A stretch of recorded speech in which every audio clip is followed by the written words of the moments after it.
Hi, this is Roger from H2O Tackle. Today we're going to talk about our lipless crankbait, the Barbarian. Solid plastic, through-wire construction, built for large game fish.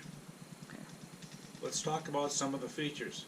It's got a weight insert on the bottom for adding and subtracting weight for a faster sink rate. It sinks at about 1.5 feet per second, all on its own.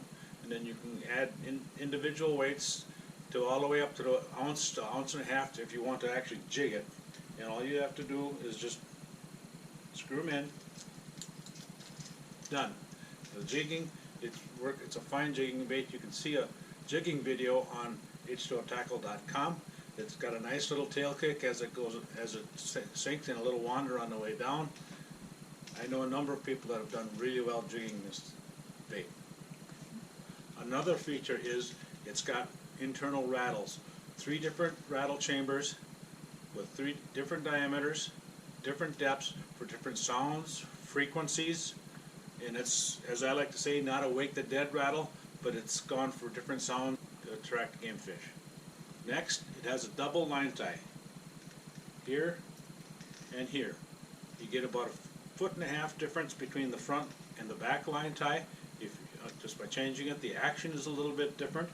The rattles are a little bit more intense if you use the back line tie. Another feature is the rotated belly hook. It allows for the hook to hang a little bit different so it doesn't cause hook rash and for better hookups on a fish. At 4.5 ounces, it is extremely easy to throw, to work. By changing up the different line ties, adding weight, you can get many different types of action. With little pulls, you can get a little side type of action with it. You can crank it straight back. Excellent trolling bait.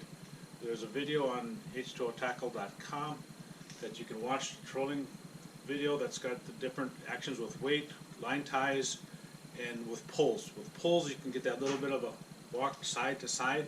You can do the same thing that's on the trolling video, casting, just by working it like that. It is also a sinking bait, so you let it sink down to the depth that you want. By adding and subtracting weight, you can get it to sink faster. If you want to drop it down along a weed edge and work it back like that, it's very easy to control the depth just by adding and subtracting weight or letting it sink, whatever you'd like to do. It comes back fairly flat as you straight retrieve it.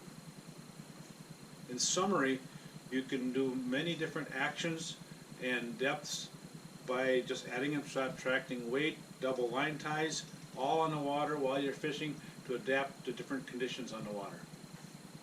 Now we're going to talk about the Barbarian ST Softtail. It's got basically the same features as the Barbarian. Double line ties, rotated hook hanger, weight insert. The rattles are a little bit different inside with the addition of a rubber tail that can be removed and replaced. And this is the spring with a centering pin to help align the tail that you use to install the new tail on the Barbarian ST. This is a paddle tail which is also available for the Barbarian ST that you find the approximate center, like so fashion, line it up, push and turn, push and turn. Every time you turn, you push a little bit, turn it, line it up, and you can see a molding line running down there to stop, but there you go, done. These are the 2 different tails mounted to the back of the Barbarian ST. We like to run with the tail pointed down, here pointed down, because it's a really large rudder, and it does affect things. It'll have a tendency to drive it down a little bit more this way. If it's turned up, it'll have a little bit of an up to it. The paddle tail, not as much, but it will have that same effect. Very easily changed on the water while you're fishing. You do it, get it damaged, or you want to put on a paddle tail, change it right there in the boat. In closing, here are the 2 versions of the Barbarian: the regular Barbarian and the Barbarian ST.